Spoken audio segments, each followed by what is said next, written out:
لو انت من الناس اللي بتحاولي توصلي مشاعرك لحد، وخاصة زوجك مثلا او امك او اي حد مقرب ليكي، حد عزيز عليكي، حد بتتوقعي منه ان الشعور اللي تعبك ومضايقك ده لما توصليه له ان شاء الله لو من بعيد يحس بيكي ويقدر احساسك ويساعدك في الخروج من مشاعرك السيئة دي. طبعا بتبقى مشاعر حزن او مشاعر قلق او مشاعر توتر او تفكير زايد، مشاعر مش حلوة يعني. فبمجرد انك تعملي كده بتلاقي ان الشخص ده ما فهمكيش او قلل من شأن شعورك او ضايقك او استهان بيكي او كده، فبتبتدي تتعصبي عليه وتتضايقي وتحسي ان يا ريتني ما كلمتك وانت مش حاسس بيا وانت ما بتقدرش وانت بتفهمش. وخاصة الزوج يعني يا اما بتقولي الكلام ده يا اما بتبصي بصة كده اللي هو يعني اتسندت على حيطة مايلة. ويبتدي بعد كده بعد ما كان الشعور جواكي لوحدك بقيتي نافرة كمان من الشخص اللي حاولتي توصلي له شعورك ده واتضايقتي والموضوع كبر. ده بيحصل كتير جدا جدا جدا، وبتجيلي منه استشارات كتير ان الزوجة بيبقى جواها مشاعر معينة، تحديدا كمان الزوجة بيبقى جواها مشاعر معينة ناحية حاجة معينة في الحياة او البيت او سلوك معين من زوجها او اي شيء، وتيجي تحاول تقرب الشعور ده او تتكلم عنه او تتكلم عن الموضوع مع جوزها، فتصدم ان هو لا فاهمها ومستهيف بمشاعرها زي ما قلت او الكلام ده كله. طب الحل ايه؟ الحل بصوا معايا في الآية دي، معرفش هي ادتني أو حسستني بحل بسيط وعملته مرة واتنين وتلاتة وعشرات المرات، وبصراحة جايب معايا أنا شخصيا نتيجة حلوة. بصوا الآية بتقول إيه؟ وأنفقوا مما رزقناكم من قبل أن يأتي أحدكم الموت فيقول ربي لولا أخرتني إلى أجل قريب فأصدق وأكن من الصالحين. دي مش أول آية تتكلم عن اللحظة اللي بعد ما الموقف يحصل، موقف الحياة كله يخلص والإنسان يكون قدام ربه في الحساب، فيتقال له إيه؟ يقول رب ارجعون. عندنا في سورة المؤمنون كمان رب ارجعون لعلي أعمل صالحا فيما تركت. ففي كل الأحوال يتقال له لا، الموقف خلص بالظبط كده. الآية دي طبعا هي تفسيرها زي ما قلنا يوم القيامة والحساب وخلاص بقى الدنيا خلصت، فهو كده مش هيعرف يرجع، مفيش، دي حاجة مستحيل ان هو يرجع. اما في الدنيا اوحت لي الآية دي بحاجة بقى جميلة، ان انا دلوقتي بتكلم مع حد وبحاول كده اطلع شويه من المشاعر اللي جوايا واقول انا حاسه بكذا، الموضوع ده مضايقني عشان كذا، والاقي منه رد فعل سخيف زي ما انا قلت، فراح انا على طول هلاقي نفسي اوتوماتيك بتعصب وبتضايق وبزعل. وبعدين رجعت اخدت من الايه دي لقطه جميله جدا، ايه هي؟ طيب افهم الشخص اللي قدامي واقول له ايه؟ طيب انا هقول الكلام تاني من فضلك وهحكي مشاعري تاني وتسمعها وتقدرها وتحس بيها واستنى منك رد فعل حلو. فطبعا اللي قدامك ممكن يعتبر ان كلامك ماشي وننفذه، وممكن يكمل في الاسلوب بتاعه، بس انا عايزاكي تعتمدي دي الطريقه على طول معاكي، على طول تبقى دي طريقتك. لما تلاقي رد فعل من حد ما عجبكيش قولي له طيب بعد اذنك انا هقول كلامي تاني، وقوليها بظرف وبلطف كده وبخفه، وما تخليش دايما الامور تتصاعد، ما تبقاش عامله زي علبه الكبريت اللي ولعنا عود منها فكله شاط. هو ده اللي بيحصل لحظيا.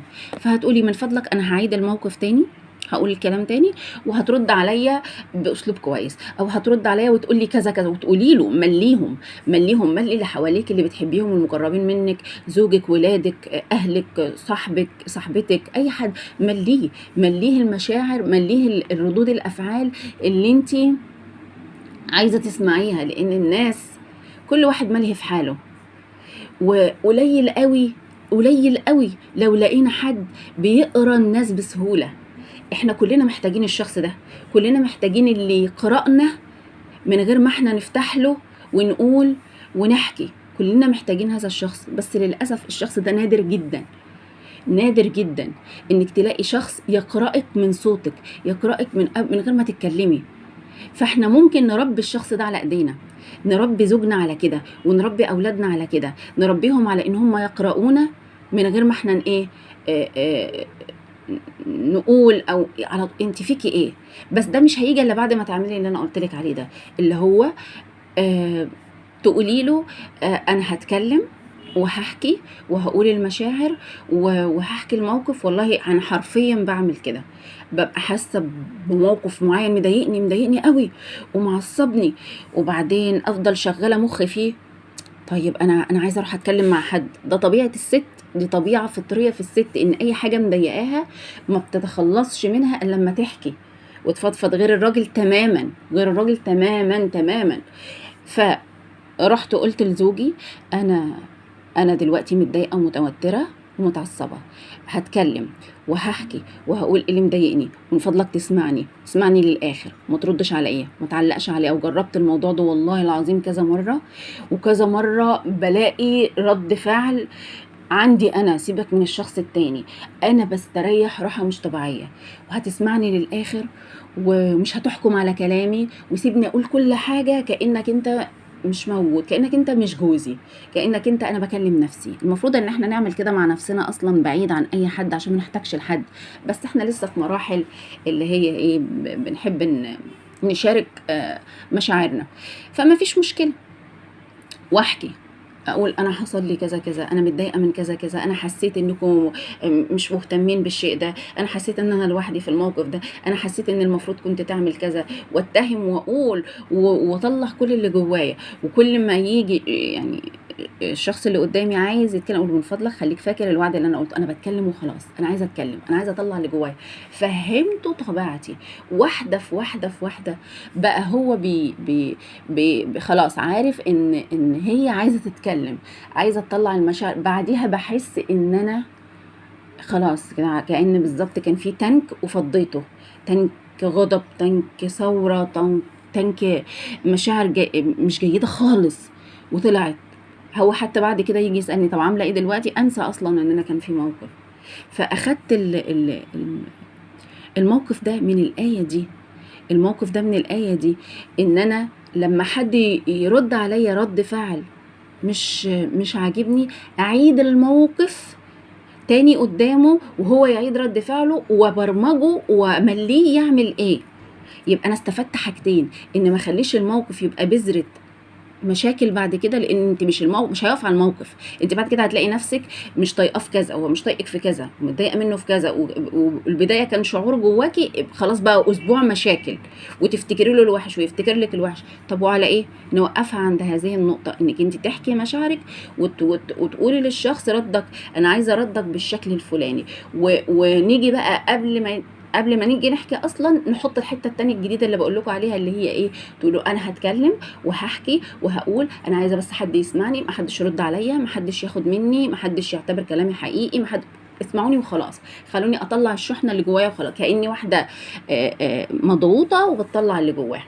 تمام، ده بيسهل كتير في علاقاتنا، وبيسهل كتير على الناس اللي قدامنا يفهمونا، وبنبرمج اللي قدامنا ان احنا انت وظيفتك في حياتي، من غير ما اقول انت وظيفتك في حياتي انك انت لما يكون في اللحظة دي تكون بالشكل الفلاني، فيتبرمج على كده، وتبقى الامور اسهل بدل ما نخش في مشاكل والدنيا تبوظ مننا.